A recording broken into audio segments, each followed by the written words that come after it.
आज हम कक्षा 9 विज्ञान के अध्याय 8 यानी गति या मोशन पर एक गहरी चर्चा करने जा रहे हैं।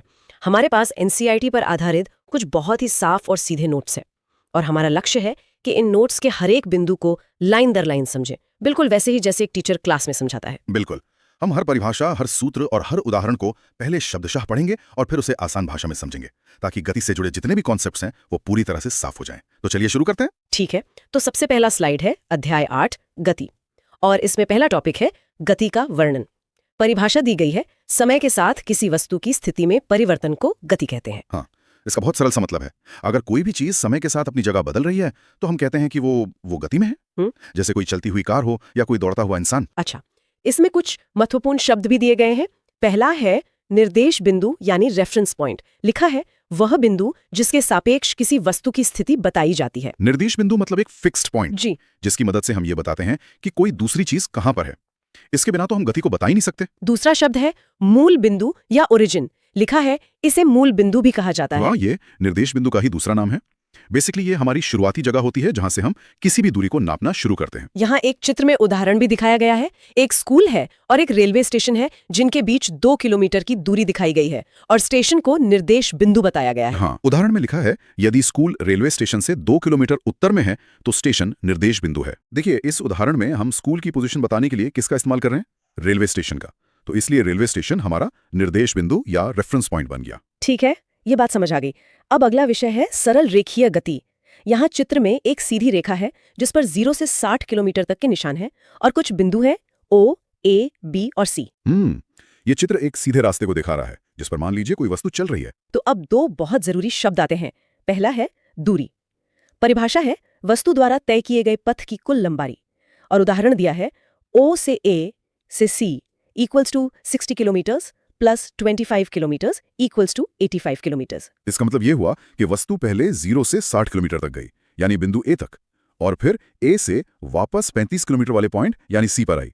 तो उसने कुल कितना रास्ता तय किया? 60 किलोमीटर जाने का और 25 किलोमीटर वापस आने का। तो 60 और 25 यानी 85 किलोमीटर। ये कुल चली गई लंबाई है। ए पर गए, उसके बाद सी तक आए 35 किलोमीटर। हाँ, विस्थापन में हम ये नहीं देखते कि वस्तु कहाँ कहाँ घूम कर आई, हम बस ये देखते हैं कि वो शुरू कहाँ से हुई थी, बिंदु O से, और अंत में कहाँ पहुंची, बिंदु C पर। तो O और C के बीच की सीधी दूरी कितनी है? 35 किलोमीटर। इसीलिए विस्थापन 35 किलोमीटर हुआ। इसीलिए नोट्स में एक बहुत जरूरी नोट लिखा है, विस्थापन 0 हो सकता है लेकिन तय की गई दूरी 0 नहीं हो सकती। ये बहुत ही जरूरी बात है। सोचिए, अगर आप घर से स्कूल गए और वापस घर आ गए तो आपकी शुरुआती और अंतिम जगह तो एक ही हो गई, आपका घर। इसलिए आपका विस्थापन 0 होगा, लेकिन दूरी, आने जाने में जो रास्ता तय किया, वो दूरी 0 नहीं होगी। बिल्कुल सही। अब आगे बढ़ते हैं। अगला टॉपिक है एक समान और असमान गति। पहले है एक समान गति, जब कोई वस्तु बराबर समय अंतराल में बराबर दूरी तय करती है। मतलब अगर कोई गाड़ी हर घंटे ठीक 50 किलोमीटर चलती है तो उसकी गति एक समान है। स्पीड ना कम हो रही है ना ज्यादा। यहाँ चित्र में भी एक कार को सीधी सड़क पर दिखाया गया है जो हर 1 सेकंड में 50 मीटर की दूरी तय कर रही है। हाँ, ये चित्र एक समान गति का ही एक परफेक्ट उदाहरण है। समय यानी 1 सेकंड और दूरी यानी 50 मीटर हर बार बराबर है। ठीक है, अब है असमान गति। जब कोई वस्तु समान समय अंतराल में असमान यानी अलग अलग दूरी तय करती है। उदाहरण है भीड़ वाली सड़क पर कार की गति। बिल्कुल, जैसे ट्रैफिक में गाड़ी कभी तेज चलती है कभी धीरे, मतलब बराबर समय में वो अलग अलग दूरी तय कर रही है। यही असमान गति है। इसके चित्र में दिखाया गया है कि कार पहले 1 सेकंड में 10 मीटर चली, फिर अगले 1 सेकंड में 40 मीटर और फिर अगले 1 सेकंड में सिर्फ 5 मीटर चली। यहाँ देखिए, समय अंतराल तो वही है 1 सेकंड, लेकिन तय की गई दूरी हर बार अलग अलग है, इसीलिए ये असमान गति है। नीचे एक टेबल भी दी गई है तुलना के लिए। ऑब्जेक्ट ए हर सेकंड में 50 मीटर, 100 मीटर, 150 मीटर की दूरी तय कर रहा है, और ऑब्जेक्ट बी 10 मीटर, फिर 50 मीटर, फिर 55 मीटर। इस टेबल से बिल्कुल साफ पता चल रहा है, ऑब्जेक्ट ए हर सेकंड में ठीक 50 मीटर आगे बढ़ रहा है, तो ये एक समान गति है, और ऑब्जेक्ट बी हर सेकंड में अलग अलग दूरी तय कर रहा है, इसलिए ये असमान गति है। ठीक है, अब अगला टॉपिक है गति की दर का मापन, चाल यानी स्पीड। परिभाषा, वस्तु द्वारा इकाई समय में तय की गई दूरी को चाल कहते हैं, और सूत्र है चाल बराबर तय की गई कुल दूरी कुल समय अवधि v is equal to S T. आसान शब्दों में कहें तो कोई वस्तु कितनी तेजी से चल रही है उसे चाल कहते हैं, और इसे निकालने के लिए हम कुल दूरी को कुल समय से भाग दे देते हैं। इसके मात्रक यानी यूनिट्स भी दिए हैं।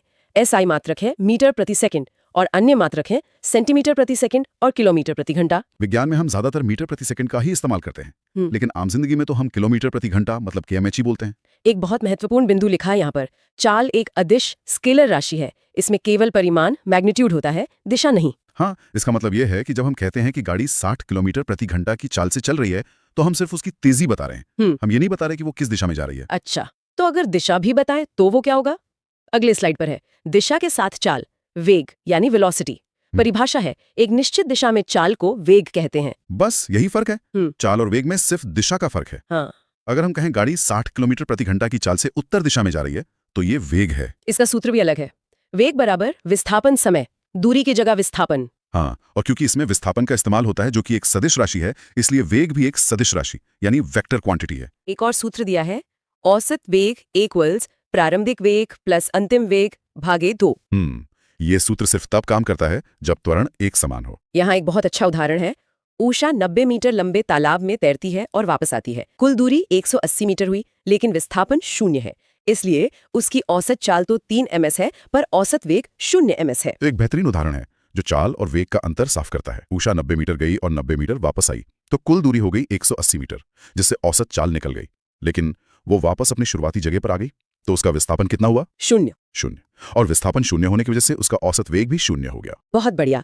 अब आते हैं वेग में परिवर्तन की दर, त्वरण पर। एक्सीलरेशन परिभाषा है, इकाई समय में वेग में होने वाले परिवर्तन को त्वरण कहते हैं। सूत्र है A = VU भागे T। त्वरण का मतलब है कि वेग कितनी तेजी से बदल रहा है। जब हम गाड़ी का एक्सीलरेटर दबाते हैं तो उसकी स्पीड बढ़ती है। मतलब उसमें त्वरण होता है। हाँ, उसमें त्वरण होता है। इसका मात्रक भी अलग है, मीटर प्रति सेकंड स्क्वायर। यहाँ 2 चित्र हैं। एक में त्वरित गति दिखाई गई है, जहां कार की स्पीड बढ़ रही है। दूसरे में मंदक या रिटार्डेशन है, जहां कार की स्पीड घट रही है, यानी ब्रेक लग रहे हैं। बिल्कुल। जब वेग बढ़ता है तो त्वरण पॉजिटिव होता है, और जब वेग घटता है, जैसे ब्रेक लगने पर, तो त्वरण नेगेटिव होता है। इसी नेगेटिव त्वरण को मंदन या रिटार्डेशन भी कहते हैं। चलिए अब गति को ग्राफ के जरिए समझते हैं।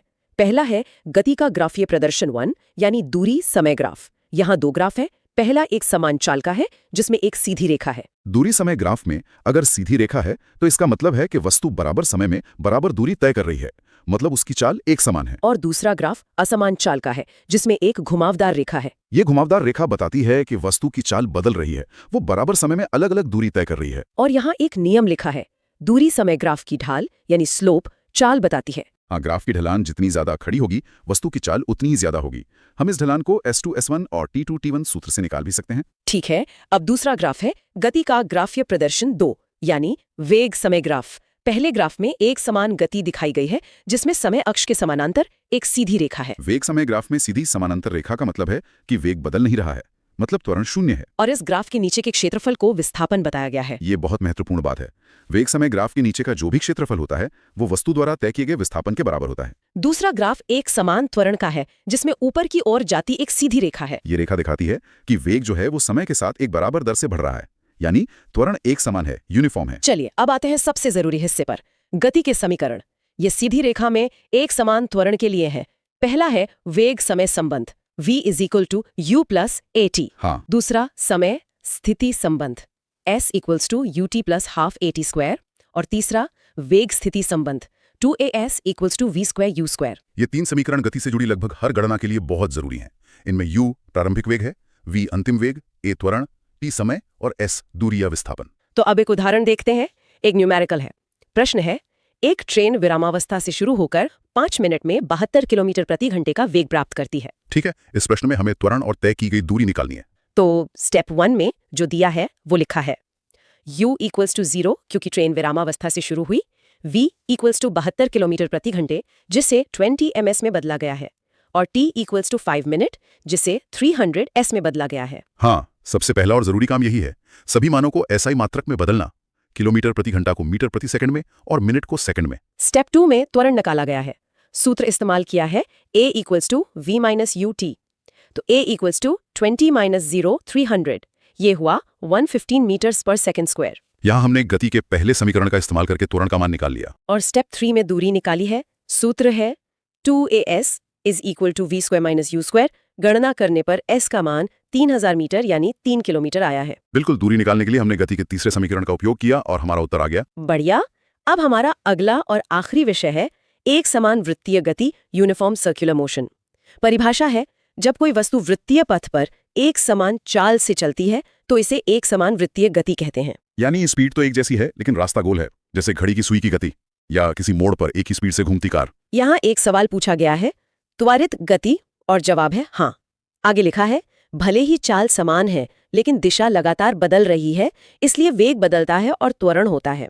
ये थोड़ा कंफ्यूजिंग है, चाल समान है फिर त्वरण कैसे? ये बहुत ही अच्छा सवाल है और ये एक बहुत ही रोचक बात है। देखिए, क्योंकि वस्तु गोल घूम रही है तो हर पल उसकी दिशा बदल रही है। अच्छा। और हमने पढ़ा था कि वेग में सिर्फ मान नहीं, दिशा भी होती है। तो अगर दिशा बदल रही है मतलब वेग बदल रहा है, और जहां वेग में परिवर्तन होता है वहां त्वरण जरूर होता है। इसीलिए एक समान वृत्तीय गति एक त्वरित गति है। वाह, ये तो बहुत ही दिलचस्प है।